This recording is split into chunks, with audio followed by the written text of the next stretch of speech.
نحمده ونصلي على رسوله الكريم اما بعد بسم اللہ الرحمن الرحیم السلام علیکم ورحمۃ اللہ وبرکاتہ۔ غموں کو خوشیوں میں بدلنا چاہتے ہو تو، تنگ دستی سے نکلنا چاہتے ہو تو کثرت سے استغفار کرو۔ استغفار کی فضیلت کیا ہے؟ استغفر اللہ استغفر اللہ استغفر اللہ پڑھنے کے فضائل و برکات۔ محترم ناظرین، کون انسان ہے جو اپنے غموں کو بھلانا نہ چاہتا ہو؟ ہر انسان یہی چاہتا ہے کہ اس کے گناہ معاف ہو جائیں، اس کے دکھ درد پریشانیاں اور مصیبتیں ختم ہو جائیں، اور سب سے بڑھ کر ہر انسان یہ چاہتا ہے کہ اس کے سارے گناہ مٹ جائیں اور جو اسے غم ملے ہیں وہ کسی طرح خوشیوں میں بدل جائیں۔ رسول اللہ صلی اللہ علیہ وآلہ وسلم نے فرمایا، جو انسان استغفار کو لازم پکڑتا ہے، دوسری روایت میں ہے کہ جو کثرت سے استغفار کرتا ہے، یعنی استغفر اللہ پڑھتا رہتا ہے، تو اس کی بخشش تو قیامت کے دن ہوگی ہی، اور اللہ پاک انعامات سے نوازیں گے، لیکن دنیا میں بھی اللہ رب العزت اس کے غم کو خوشی میں تبدیل فرما دیں گے، اور اس کی تنگ دستی کو اس کی آسانی بنا دیتے ہیں، اور اللہ رب العزت دنیا میں وہاں سے اس کو رزق عطا کرتے ہیں جہاں سے اس کا گمان بھی نہیں ہوتا۔ محترم ناظرین، کثرت سے استغفار کریں، یعنی استغفر اللہ استغفر اللہ استغفر اللہ پڑھتے رہیں تو اللہ تعالیٰ مشکلات کو آسانیوں میں تبدیل کر دیتے ہیں۔ جو انسان استغفار کرتا ہے اپنے لیے تو کرتا ہی کرتا ہے، دوسرے مومن مردوں اور عورتوں کے لیے بھی اللہ سے معافی مانگتا ہے کہ یا اللہ، جتنے مومن بندے بندیاں ہیں میں سب کے لیے استغفار کرتا ہوں، سب کی طرف سے ان کے گناہوں کی معافی مانگتا ہوں۔ یا اللہ تو رحیم ہے، یا اللہ تو کریم ہے، یا اللہ تو رحمان ہے، یا اللہ اپنی رحمت سے عالم اسلام کے گناہوں کو معاف فرما دے۔ تو یہ بندہ اللہ کے اتنا قریب چلا جاتا ہے، اتنا قریب ہو جاتا ہے کہ اللہ کے رسول صلی اللہ علیہ وآلہ وسلم کیا فرماتے ہیں کہ یہ بندہ پھر اتنا اللہ کے قریب ہو جاتا ہے، جو بھی دعا مانگتا ہے اللہ اس کی ہر دعا قبول فرماتے ہیں۔ محترم ناظرین، اپنی اور دوسروں کی اگر دعائیں قبول کروانا چاہتے ہیں، اللہ کے قریب ہونا چاہتے ہیں، اللہ کا قرب چاہتے ہیں، تو استغفار کریں، اپنے لیے بھی اور دوسرے مومن مردوں اور عورتوں کے لیے بھی۔ یہ وہ بہت بڑا فائدہ ہے، ہماری دعائیں قبول ہونا شروع ہو جائیں گی۔ قرآن مجید میں اللہ تعالیٰ کا فرمان ہے، جو لوگ استغفار کہتے ہیں، یعنی استغفر اللہ استغفر اللہ پڑھتے رہتے ہیں، تو ان پر میرا عذاب کبھی نازل نہیں ہوتا، اللہ کا عذاب ان پر نہیں آتا۔ مصیبتیں، بیماریاں اور عذاب جو مختلف شکل میں جو چیزیں ہمارے سامنے آ رہی ہیں، پھر یہ نہیں آتی۔ بندے محفوظ رہیں گے جب تک وہ استغفار کرتے رہیں گے۔ قرآن مجید میں اللہ تعالیٰ کا فرمان ہے، جو لوگ استغفار کرتے ہیں میں ان لوگوں کو جسمانی روحانی ہر لحاظ سے مضبوط تر بنا دیتا ہوں۔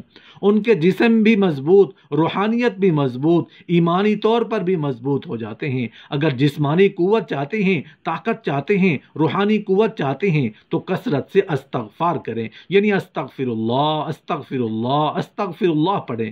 یہی وہ عمل ہے جو خود اللہ تعالیٰ قرآن مجید میں بیان فرما رہے ہیں کہ قوت استغفار یعنی استغفر اللہ استغفر اللہ پڑھتے رہنے سے ملے گی۔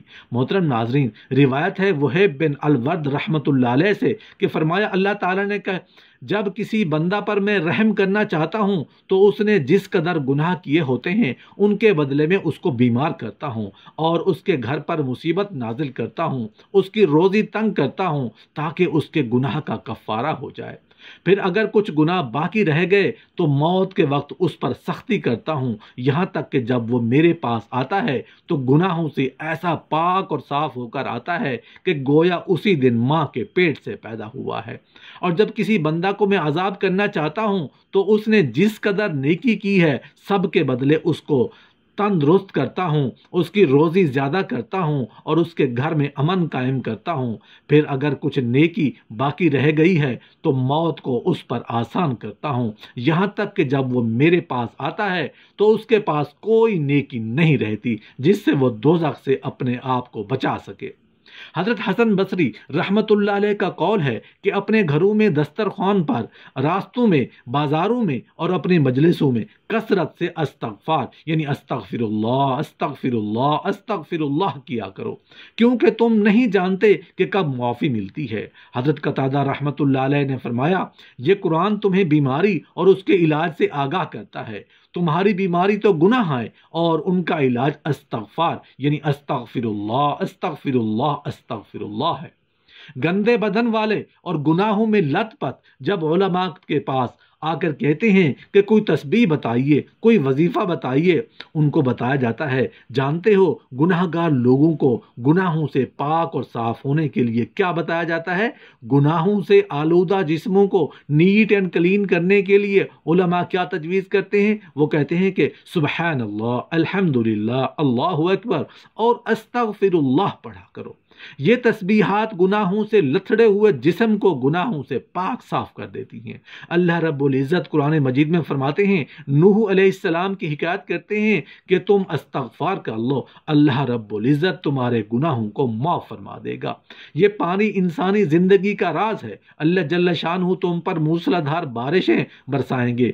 تم مال و دولت کی قلت کی شکایت کرتے ہو تو استغفار یعنی استغفر اللہ استغفر اللہ استغفر اللہ پڑھ لو، اللہ رب العزت تمہارے مال و دولت میں فراوانی عطا فرمائے گا۔ تم اولاد کی نعمت کو ترستے ہو، استغفار کر لو، اللہ تمہیں اولاد کی نعمت سے نواز دے گا۔ تم پھلوں سے ترستے ہو، استغفار کر لو، اللہ تمہیں باغات کا مالک بنا دے گا۔ تم پانی کی بوند بوند کو ترستے ہو، اللہ رب العزت تو تمہارے لیے نہریں جاری کر دیں گے، نہروں کا بندوبست فرما دیں گے۔ تمہیں کیا ہو گیا ہے کہ تم پھر بھی اللہ رب العزت کے وقار کو نہیں سمجھتے؟ اور دوسری جگہ اللہ رب العزت فرماتے ہیں، استغفار تم کر لو جب تک زندہ رہو گے، اللہ تمہیں سکون اور وقار کی زندگی نصیب فرمائے گا۔ اور تیسری جگہ اللہ رب العزت فرماتے ہیں، اللہ رب العزت حضرت ہود علیہ السلام کی قوم کے متعلق حکایت کر رہے ہیں کہ اللہ کے پیارے پیغمبر نے کہا کہ میری قوم استغفار کر لو، اللہ تمہیں موسلادھار بارشوں سے نواز دیں گے۔ اگر کوئی کمزوری محسوس کرتے ہو تو اللہ جل شانہ تمہاری کمزوریوں کو قوتوں میں تبدیل کر دیں گے۔ کسی کے پاس مالی کمزوری ہے، خاندانی کمزوری ہے، ملی کمزوری ہے، تو ان تمام کمزوریوں کو اللہ رب العزت قوتوں میں تبدیل فرما دیں گے۔ حدیث نبوی صلی اللہ علیہ وسلم ہے کہ انسان پر مصیبتیں اور بیماریاں کیوں آتی ہیں؟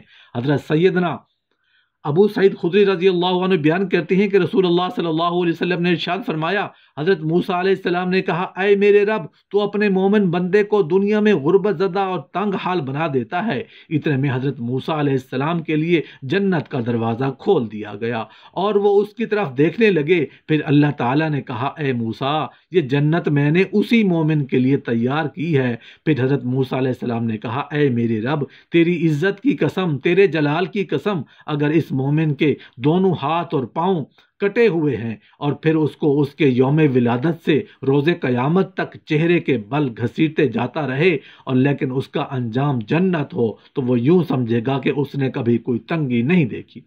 پھر حضرت موسیٰ علیہ السلام نے کہا، اے میرے رب، تو نے اپنے کافر بندے کے لیے دنیا میں بڑی وسعت پیدا کی ہے۔ اتنے میں حضرت موسیٰ علیہ السلام کے لیے جہنم کی طرف سے ایک دروازہ کھولا گیا اور ان سے کہا گیا، اے موسیٰ علیہ السلام، یہ جہنم اسی کافر کے لیے تیار کی ہے۔ حضرت موسیٰ علیہ السلام نے کہا، اے میرے رب، تیری عزت و جلال کی قسم، اگر اس کو اس کے یوم تخلیق سے روز قیامت تک پوری دنیا دے دی جائے لیکن اس کا انجام یہ ہو، تو وہ یوں سمجھے گا کہ اس نے کبھی کوئی بھلائی نہیں دیکھی۔ حضرت عامر رضی اللہ عنہ بیان کرتے ہیں کہ موسیٰ علیہ السلام نے فرمایا، امراض اور ان کے ثواب کا ذکر کیا تو فرمایا، جب مومن کو کوئی بیماری لاحق ہوتی ہے تو پھر اللہ تعالیٰ سے عافیت اور صحت عطا فرما دیتے ہیں، تو وہ موت سابقہ گناہوں کا کفارہ ہے اور مستقبل کے بارے میں واعظ و نصیحت بن جاتی ہے۔ اور جب منافق بیمار ہوتا ہے تو پھر اسے عافیت عطا کر دی جاتی ہے، تو وہ اونٹ کی طرح ہوتا ہے جس سے اس کے گھر والوں نے باندھ رکھا ہوا اور پھر انہوں نے اسے چھوڑ دیا، اسے پتہ نہیں ہوتا کہ انہوں نے اسے کیوں باندھا اور کیوں چھوڑ دیا۔ اللہ تعالیٰ اپنے بندوں کا مصیبتوں اور آزمائشوں سے امتحان لیتا ہے، جیسے کہ فرمان الہی ہے، ہم بطریق امتحان تم میں سے ہر ایک کو برائی اور بھلائی میں مبتلا کرتے ہیں اور تم سب ہماری طرف ہی لوٹائے جاؤ گے۔ جو کوئی اس امتحان میں کامیاب ہوگا جنت اس کا انعام ہوگی۔ اللہ تعالیٰ فرماتا ہے کیا تم یہ سمجھ بیٹھے ہو کہ جب تم جنت میں چلے جاؤ گے، حالانکہ اب تک اللہ تعالیٰ نے یہ ظاہر نہیں کیا کہ تم میں سے جہاد کرنے والے کون ہیں اور صبر کرنے والے کون ہیں۔ یہ تو مسلمان کے ایمان کا جز اور حصہ ہے، وہ یقین رکھے کہ ہر چیز جو اللہ تعالیٰ نے اپنے بندے کے لیے منتخب کرتا ہے، برائی یا بھلائی، خوشی یا غم، سب بندے کے فائدے کے لیے ہیں۔ اللہ تعالیٰ نے ہر انسان کے حق میں اتنی ہی مصیبتیں اور مشکلات لکھی ہیں جتنی اس کی استطاعت اور ایمانی قوت ہے۔ یہ ناانصافی ہوتی اگر کسی کو ایک ہی جیسی مصیبت سے آزمایا جاتا اور ناکامیابی پر اسی طرح سزا دی جاتی، کیونکہ کچھ لوگ دوسروں کی نسبت زیادہ صبر کی استطاعت رکھتے ہیں۔ یہ تو اللہ تعالیٰ کا انصاف اور اپنی مخلوق پر مہربانی، شفقت اور رحم دلی ہے، جس کی بدولت وہ اپنے بندوں کو اس کی استطاعت کے مطابق آزماتا ہے اور اسی کے مطابق ان کی نافرمانی کے بدلے میں انہیں سزا بھی دیتا ہے۔